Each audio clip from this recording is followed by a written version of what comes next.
प्रिय छात्रों, बोर्ड परीक्षा बहुविकल्पीय प्रश्न श्रृंखला का पार्ट 8 जो कि क्लास 11 और 12 दोनों के लिए समान रूप से उपयोगी है। प्रिय छात्रों, वर्णी हिंदी क्लासेज में आपका स्वागत है। बोर्ड परीक्षा बहुविकल्पीय प्रश्न श्रृंखला के अंतर्गत पार्ट 7 तक के बहुविकल्पीय प्रश्नों का हल आप लोग कर चुके हो, जिसमें लगभग 350 से अधिक प्रश्न सम्मिलित थे। अब पार्ट 8 में प्रश्न संख्या 51 से हम लोग हल करेंगे। इसमें 55 प्रश्न हैं। कौन सा युग हिंदी गद्य के उत्कर्ष का सूर्योदय काल था? प्रश्न संख्या 51 कि कौन सा युग हिंदी गद्य के उत्कर्ष का सूर्योदय काल था। यहाँ पर पूछा जा रहा है उत्कर्ष का सूर्योदय काल। ये उत्कर्ष शब्द पर ध्यान देना है। भारतेंदु युग, द्विवेदी युग, छायावाद युग या छायावादोत्तर युग। तो प्रिय छात्रों, हिंदी गद्य का प्रारंभ भारतेंदु युग में हुआ, लेकिन हिंदी गद्य का उत्कर्ष द्विवेदी युग में माना जाता है, क्योंकि द्विवेदी जी ने, विशेषकर महावीर प्रसाद द्विवेदी ने सरस्वती पत्रिका के माध्यम से खड़ी बोली में जो सुधार की आवश्यकता थी वो सुधार का कार्य किया और फिर इसी युग से आकर खड़ी बोली हिंदी गद्य की समस्त विधाओं में लिखा जाने लगा। विशेषकर निबंध, नाटक, उपन्यास, रिपोर्टाज, संस्मरण, कहानी इत्यादि सभी विधाओं में लिखना प्रारंभ हो गया था। इसलिए अगर उत्कर्ष की बात होती है तो खड़ी बोली हिंदी गद्य के उत्कर्ष का सूर्योदय काल द्विवेदी युग था। अगला प्रश्न है कि छायावादोत्तर युग के लेखक कौन नहीं हैं? भीष्म साहनी, सर्वेश्वर दयाल सक्सेना, वासुदेव शरण अग्रवाल या बालकृष्ण भट्ट। तो छायावादोत्तर का अर्थ है छायावाद के बाद के युग के, 1936 के बाद के युग के।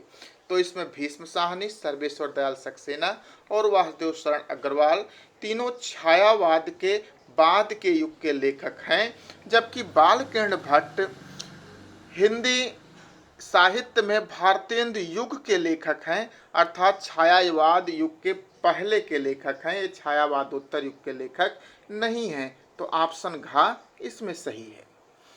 अगला प्रश्न है कि द्विवेदी पत्रावली के संकलनकर्ता कौन हैं? महावीर प्रसाद द्विवेदी जी द्वारा विभिन्न साहित्यकारों को उनकी रचनाओं के संबंध में लिखे गए पत्रों का एक संकलन तैयार किया था बैजनाथ सिंह ने, जिसे द्विवेदी पत्रावली के नाम से प्रकाशित करवाया था। तो द्विवेदी पत्रावली के संकलनकर्ता बैजनाथ सिंह जी हैं। प्रश्न संख्या 54 की तरफ चलते हैं। अगला, हिंदी साहित्य के आधुनिक काल को गद्य काल की संज्ञा किसने दी? भारतेंदु हरिश्चंद्र, महावीर प्रसाद द्विवेदी, आचार्य रामचंद्र शुक्ल या बाबू श्याम सुंदर दास। तो प्रिय छात्रों, आचार्य रामचंद्र शुक्ल जी ने अपने हिंदी साहित्य का इतिहास नामक ग्रंथ में आधुनिक काल को गद्य काल की संज्ञा दी थी, क्योंकि आधुनिक काल में सर्वाधिक रचनाएं गद्य में हुई। निबंध, नाटक, उपन्यास, रिपोर्टाज, संस्मरण, आत्मकथा, जीवनी, इसलिए इन्होंने आधुनिक काल को गद्य काल की संज्ञा दी। जबकि इसके पहले के काल, चाहे वो आदिकाल हो या भक्ति काल या रीतिकाल, इसमें सर्वाधिक रचनाएं पद्य में हुई थीं, गद्य में नहीं हुई थीं। और आधुनिक काल में सर्वाधिक रचनाएं गद्य में हुई थीं। तो आचार्य रामचंद्र शुक्ल ने इसे गद्य काल की संज्ञा दी। बड़ों के प्रेरणादायक पत्र का संकलन किसने प्रकाशित कराया? पत्र का संकलन किसने प्रकाशित कराया? बैजनाथ सिंह, बनारसी दास चतुर्वेदी, वियोगी हरि या हरिवंश राय बच्चन। तो प्रिय छात्रों, बड़ों के प्रेरणादायक पत्र, इसका संकलन वियोगी हरि ने करवाया था। और इसमें जो बड़े साहित्यकार थे उन्होंने जो पत्र लिखे थे उनका संकलन है, जो कि वियोगी हरि के संपादकत्व में प्रकाशित हुआ था। अगला प्रश्न है कि नूतन ब्रह्मचारी किस विधा की रचना है? तो नूतन ब्रह्मचारी उपन्यास है। प्रताप नारायण मिश्र का नूतन ब्रह्मचारी, 100 अजान एक सुजान, ये उनका उपन्यास है, उपन्यास विधा की रचना है। अगला प्रश्न, हिंदी प्रगतिशील लेखक संघ का प्रथम अधिवेशन हुआ या प्रेमचंद की अध्यक्षता में प्रगतिशील लेखक संघ का अधिवेशन हुआ था? कब? सन 1932 ईस्वी में, सन 1936 ईस्वी में, सन 1938 ईस्वी में या सन 1940 ईस्वी में? तो ये प्रश्न हम कई बार आपको लगवा चुके हैं कि हिंदी के प्रगतिशील लेखक संघ का अधिवेशन सन 1936 ईस्वी में हुआ था। इसमें मोटे टाइप में सन 1932 लिखा गया है, जो कि गलत है। सन 1936 ईस्वी में हिंदी के प्रगतिशील लेखक संघ का अधिवेशन हुआ था। और कहाँ हुआ था? लखनऊ में। प्रश्न संख्या 58, प्रारंभिक गद्य लेखकों में दो राजाओं में से एक हैं। भारतेंदु युग और उसके पूर्व प्रारंभिक गद्य लेखकों में दो राजाओं का नाम लिया जाता है और उन दोनों राजाओं का नाम आपको मालूम होना चाहिए। एक है राजा लक्ष्मण सिंह और दूसरे हैं राजा शिव प्रसाद सितारे हिंद। तो इसमें शिव प्रसाद सितारे हिंद का नाम है, तो ऑप्शन गा सही है। प्रारंभिक गद्य के लेखकों में दो राजा जिनका नाम लिया जाता है, एक बार फिर से नाम सुन लीजिए, राजा लक्ष्मण सिंह और राजा शिव प्रसाद सितारे हिंद। अगला प्रश्न है कि द मिडमैन का पगला नाम से हिंदी में अनुवाद किया द मैडमैन जो कि अंग्रेजी का एक उपन्यास था, इसको जो है राय कृष्णदास ने पगला नाम से हिंदी में अनुवाद किया था। द मैडमैन का पगला नाम से राय कृष्णदास ने हिंदी में अनुवाद किया। अगला प्रश्न है, निम्नलिखित में से सदल मिश्र की रचना क्या है? तो रानी केतकी की कहानी, नासिकेतोपाख्यान, राजा भोज का सपना या सत्यार्थ प्रकाश? तो नासिकेतोपाख्यान सदल मिश्र की रचना है। इसको आप लोग जानते हो, पहले भी बता चुके हैं, नासिकेतोपाख्यान। कौन सी रचना धर्मवीर भारती की है? अणिमा, अपरा, अंधा युग और अर्चना? तो अंधा युग रचना धर्मवीर भारती की है और इन्होंने इसे महाभारत की कथा को आधार बनाकर लिखा था। क्योंकि धृतराष्ट्र अंधे थे, इसलिए उनके युग में जो कहानियाँ घटित हुई, जैसे द्रौपदी चीरहरण, जुआ का खेला जाना या महाभारत इत्यादि, उस युग को अंधा युग नाम देते हुए इन्होंने एक अंधा युग की रचना की। अगला प्रश्न है कि भारत भारती की रचना विधा क्या है? तो भारत भारती मैथिली शरण गुप्त का काव्य है, आप लोग भली भांति जानते हो, जिसके आधार पर इन्हें राष्ट्र कवि की उपाधि भी प्राप्त हुई थी। अगला प्रश्न है प्रश्न संख्या 63 कि निम्नलिखित में से असत्य कथन क्या है? हजारी प्रसाद द्विवेदी निबंधकार एवं उपन्यासकार हैं, बिल्कुल सही है। हजारी प्रसाद द्विवेदी ने निबंध भी लिखे हैं और उपन्यास भी लिखे हैं। महावीर प्रसाद द्विवेदी सरस्वती पत्रिका के संपादक हैं, ये भी सही है कि महावीर प्रसाद द्विवेदी सरस्वती पत्रिका के संपादक थे। अगला है कि रामचंद्र शुक्ल हिंदी साहित्य का इतिहास ग्रंथ लिखा, ये भी एकदम सही है। हिंदी साहित्य का इतिहास नामक ग्रंथ के लेखक रामचंद्र शुक्ल ही थे। और अगला प्रश्न है कि प्रताप नारायण मिश्र हिंदी प्रदीप के संपादक थे, तो एक गलत है, क्योंकि हिंदी प्रदीप के संपादक प्रताप नारायण मिश्र नहीं बल्कि बालकृष्ण भट्ट थे। तो इसमें ऑप्शन घ गलत है। तो इस प्रश्न से आप लोग 3 प्रश्न और तैयार कर सकते हो कि हजारी प्रसाद द्विवेदी निबंधकार और उपन्यासकार दोनों हैं, महावीर प्रसाद द्विवेदी ने सरस्वती पत्रिका का संपादन किया था, रामचंद्र शुक्ल हिंदी साहित्य के इतिहास ग्रंथ के लेखक हैं और हिंदी प्रदीप जो पत्र था इसके संपादक बालकृष्ण भट्ट थे, जबकि प्रताप नारायण मिश्र ने ब्राह्मण नामक पत्र का संपादन किया था, ये आप जानिए। अगला प्रश्न है कि खड़ी बोली गद्य की प्रथम रचना क्या है? तो प्रिय छात्रों, खड़ी बोली गद्य की प्रथम रचना जटमल द्वारा लिखित गोरा बादल की कथा मानी जाती है। इसके रचनाकार का भी हम नाम बता रहे हैं, जटमल की रचना है गोरा बादल की कथा। जबकि कवि बचन सुधा ये पत्रिका थी, कामायनी ये जयशंकर प्रसाद का है। तो गोरा बादल की कथा ये जटमल की है। खड़ी बोली गद्य की प्रथम रचना मान्य है, 2015 में पूछा जा चुका है। अगला प्रश्न है कि त्यागपत्र विधा की दृष्टि से रचना है, अर्थात त्यागपत्र किस विधा की रचना है? तो त्यागपत्र जैनेन्द्र के द्वारा लिखा गया उपन्यास है। त्यागपत्र, सुखदा, विवर्त, जयवर्धन, ये सब जैनेन्द्र के द्वारा लिखे गए उपन्यास हैं।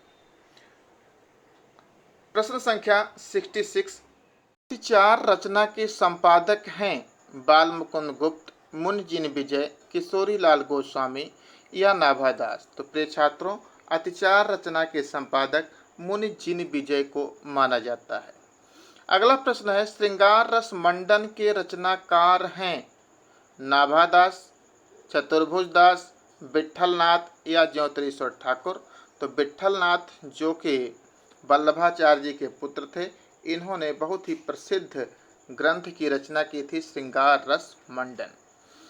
चिंतामणि के रचनाकार कौन है?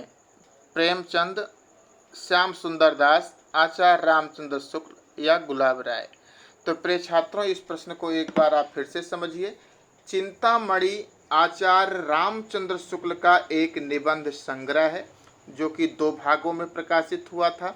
कभी कभी यह भी पूछा जाता है कि चिंतामणि निबंध संग्रह को आचार्य रामचंद्र शुक्ल ने सबसे पहले कौन सा नाम दिया था? तो सबसे पहले उन्होंने अपने चिंतामणि निबंध संग्रह को विचार वीथी नाम दिया था, बाद में इसका नाम चिंतामणि किया गया। तो चिंतामणि आचार्य रामचंद्र शुक्ल के निबंधों का संग्रह है।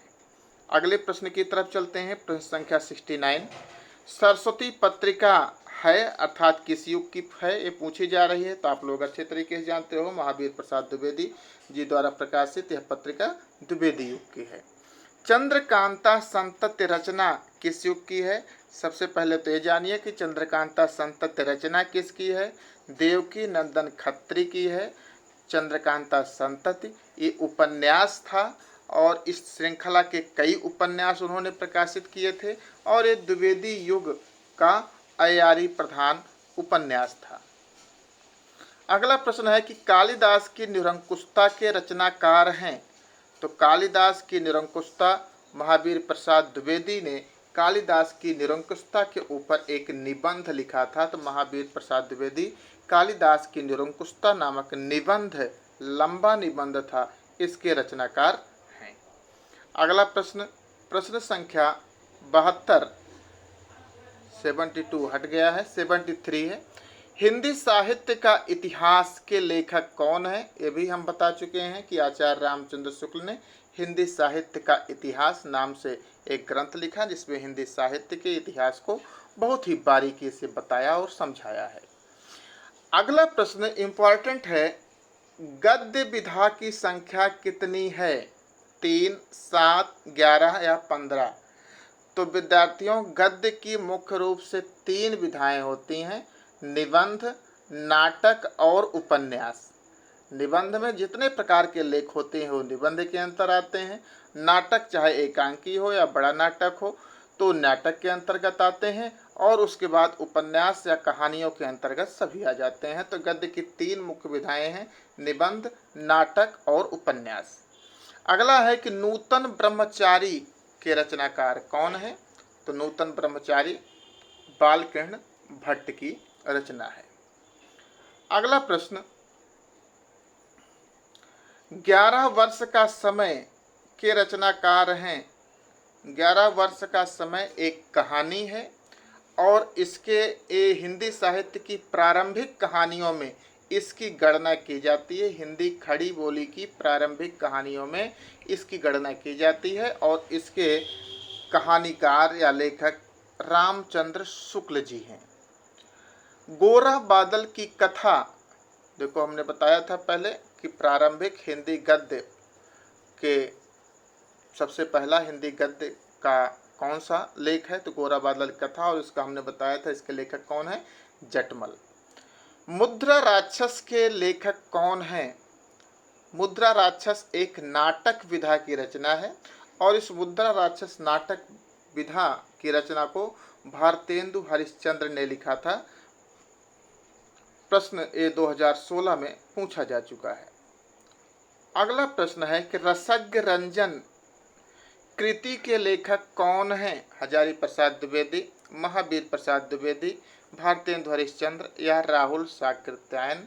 तो रसज्ञ रंजन ये भी एक निबंध श्रृंखला या लेख श्रृंखला की रचना है, जिसके रचनाकार महावीर प्रसाद द्विवेदी जी हैं। सरदार पूर्ण सिंह द्वारा लिखित निबंध नहीं है। अब सच्ची वीरता, कन्यादान, पवित्रता, कानों में कंगना, ये सब जो है निबंध सरदार पूर्ण सिंह के द्वारा लिखे गए हैं, जबकि कालिदास की निरंकुशता अभी आपने पढ़ा, ये सरदार पूर्ण सिंह का नहीं है। चिद्विलास के रचनाकार कौन है? वासुदेव शरण अग्रवाल, डॉक्टर संपूर्णानंद, हरिशंकर परसाई या महावीर प्रसाद द्विवेदी। तो चिद्विलास के रचनाकार डॉक्टर संपूर्णानंद जी हैं। प्रश्न संख्या 82, पंदहा आजमगढ़ उत्तर प्रदेश किसका जन्म स्थान है? पंदहा एक गांव है जो आजमगढ़ जनपद में है। ये किसका जन्म स्थान है? हजारी प्रसाद द्विवेदी, राहुल सांकृत्यायन, भारतेंदु हरिश्चंद्र या मोहन राकेश। तो पंदहा राहुल सांकृत्यायन का जन्म स्थान है। ऑप्शन खा सही है। अगला प्रश्न है कि पैरों में पंख बांधकर यात्रा वृत्तांत किसकी कृति है?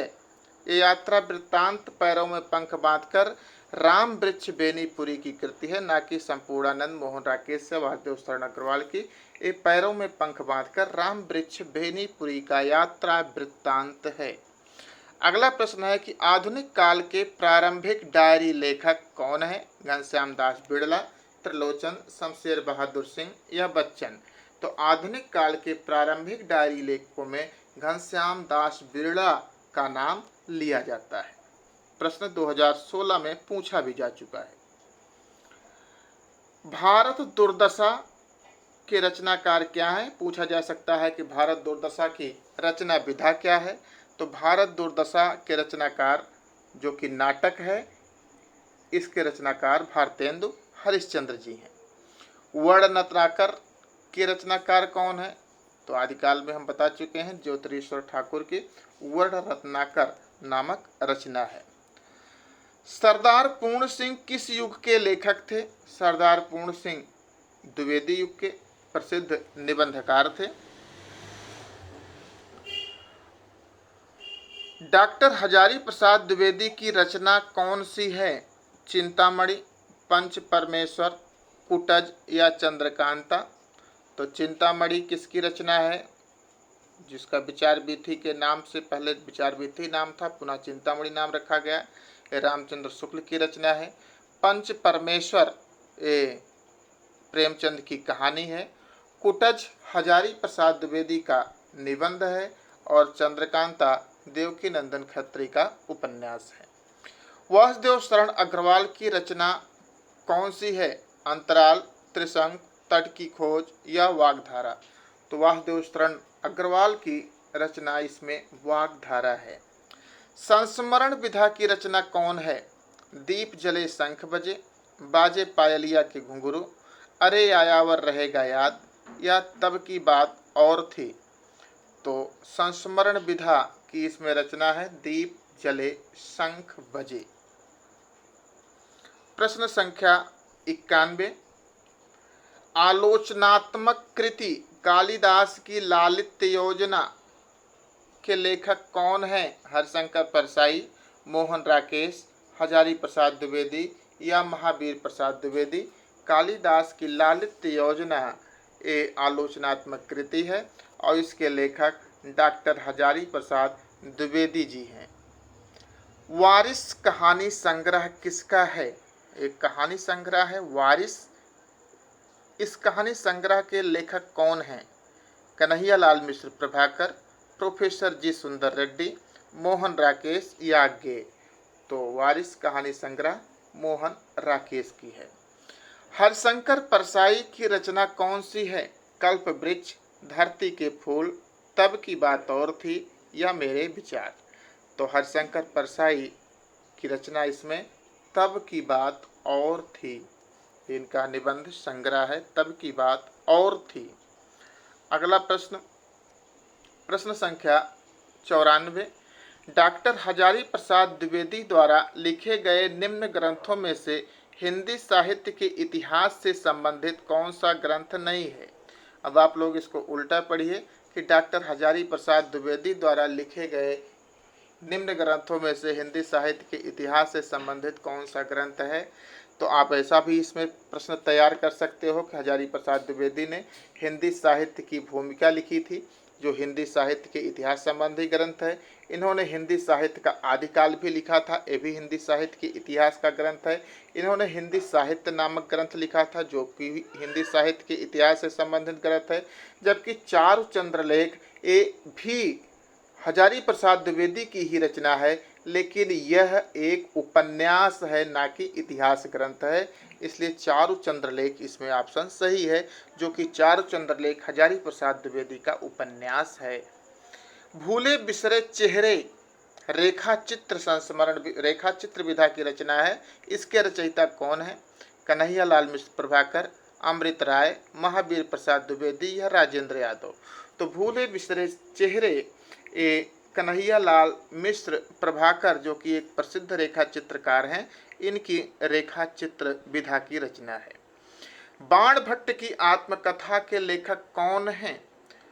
तो प्रिय विद्यार्थियों, बाण भट्ट की आत्मकथा, चारुचंद्रलेख, पुनर्नवा, ये तीनों उपन्यास हजारी प्रसाद द्विवेदी के हैं। इनको याद रखिए। बाण भट्ट की आत्मकथा किस विधा की रचना है, ऐसा भी प्रश्न बनता है। तो बहुत से छात्र उसमें आत्मकथा लगा आते हैं, लेकिन आत्मकथा नहीं है। ये बाण भट्ट की आत्मकथा हजारी प्रसाद द्विवेदी का उपन्यास विधा की रचना है, ये ध्यान अवश्य रखिएगा। तो हजारी प्रसाद द्विवेदी के 3 उपन्यास हमने बताए, चारुचंद्रलेख, बाण भट्ट की आत्मकथा और पुनर्नवा। और एक और है अनाम दास का पोथा, ये भी आप लोग याद रखिए। अनाम दास का पोथा भी हजारी प्रसाद द्विवेदी का एक उपन्यास है। प्रश्न संख्या 97। निम्नलिखित में से किस निबंध संग्रह की रचना हरिशंकर परसाई द्वारा की गई है? पगडंडियों का जमाना, क्षण बोले कण मुस्कुराए, चिंतामणि, बाजे पायलिया के घुंघरू। तो हरिशंकर परसाई का निबंध संग्रह है पगडंडियों का जमाना। परीक्षा गुरु के लेखक कौन है? अब इसमें एक प्रश्न और बनता है, इसको भी आप जानिए कि हिंदी साहित्य में प्रथम उपन्यास कौन है? हिंदी खड़ी बोली का प्रथम उपन्यास किसे माना जाता है? तो परीक्षा गुरु को हिंदी का प्रथम उपन्यास माना जाता है। ये आप लोग ध्यान रखिएगा। परीक्षा गुरु हिंदी का प्रथम उपन्यास है, जो कि लाला श्रीनिवास दास द्वारा रचित है। स्कंदगुप्त नाटक के लेखक कौन है? तो चंद्रगुप्त, स्कंदगुप्त, ध्रुव सामनी, ये सारे के सारे नाटक जो है जयशंकर प्रसाद जी द्वारा रचित हैं। अगला प्रश्न संख्या 100। शेखर एक जीवनी के लेखक हैं। विद्यार्थियों, इस पर पुनः एक प्रश्न बनता है, इसको ध्यान रखिएगा कि शेखर एक जीवनी किस विधा की रचना है? तो शेखर एक जीवनी उपन्यास है, ना कि जीवनी है। आप लोग इसमें गड़बड़ मत कीजिएगा। शेखर एक जीवनी एक उपन्यास विधा की रचना है, जो कि सच्चिदानंद हीरानंद वात्स्यायन अज्ञेय द्वारा रचित एक उपन्यास है, जो कई खंडों में प्रकाशित हुआ था। नासकेतोपाख्यान के लेखक कौन है? सदल मिश्र हैं, इसको पढ़ चुके हो आप लोग। बाल मुकुंद गुप्त किस युग के लेखक हैं? ये भी बता चुके हैं, भारतेंदु युग के लेखक हैं। और बाल मुकुंद गुप्त भारतेंदु मंडल में भी सम्मिलित थे। अगला प्रश्न है, श्याम सुंदर दास की शैली क्या है? वो किस शैली में अपने निबंध या रचनाएं करते हैं? तो उनकी शैली भावनात्मक शैली है। किसके गद्य में करुण संवेदना की प्रधानता है? किसके गद्य ही नहीं, उनके पद्य में भी करुण संवेदना की प्रधानता है। महादेवी वर्मा, चाहे वो गद्य लिखें या उन्होंने जो रेखा चित्र संस्मरण इत्यादि लिखा है, सब में करुण संवेदना की प्रधानता है। तो इसमें महादेवी वर्मा ऑप्शन सही है। निबंध प्रौढ़तम स्तर तक पहुंचा किस युग में? पहला प्रश्न का ही यहाँ पर समझ लीजिए रिपीटेशन हो रहा है कि द्विवेदी युग, शुक्ल युग, शुक्लोत्तर युग या प्रयोगवादी युग। तो निबंध प्रौढ़तम स्तर तक अपने द्विवेदी युग में पहुंचा था। अगला प्रश्न, प्रश्न संख्या 106, किस रचना के लेखक प्रोफेसर जी सुंदर रेड्डी हैं? वैचारिकी, शोध और बोध या भारत का मौलिक एकता, विचार और वितर्क, आत्मनेपद। तो प्रिय छात्रों, प्रोफेसर जी सुंदर रेड्डी की रचना है वैचारिकी, शोध और बोध। मोहन राकेश की रचना कौन सी नहीं है? लहरों के राजहंस, बकलम खुद, तट की खोज, समय सारदी। तो लहरों का राजहंस मोहन राकेश की रचना है। बकलम खुद भी उनका निबंध संग्रह है। समय सारथी भी उन्हीं के द्वारा रचित है, जबकि तट की खोज ये मोहन राकेश की रचना नहीं है। शिकायत मुझे भी है, इस निबंध संग्रह के लेखक कौन है? धर्मवीर भारती, सच्चिदानंद हीरानंद वात्स्यायन अज्ञेय, कन्हैयालाल मिश्र प्रभाकर या हरशंकर परसाई। तो शिकायत मुझे भी है, इसको हम पढ़ा चुके हैं, ये हरशंकर परसाई जी का निबंध संग्रह है। तो विद्यार्थियों, इस तरह से आज हमने आपको 108 प्रश्नों को हल कराया। आप लोग इन प्रश्नों को देखिए, समझिए और सीखिए। निश्चित रूप से बोर्ड परीक्षा की तैयारी में आपके काम आएंगे और अपने मित्रों को भी ये शेयर कीजिए जिससे उन्हें भी काम आए। धन्यवाद।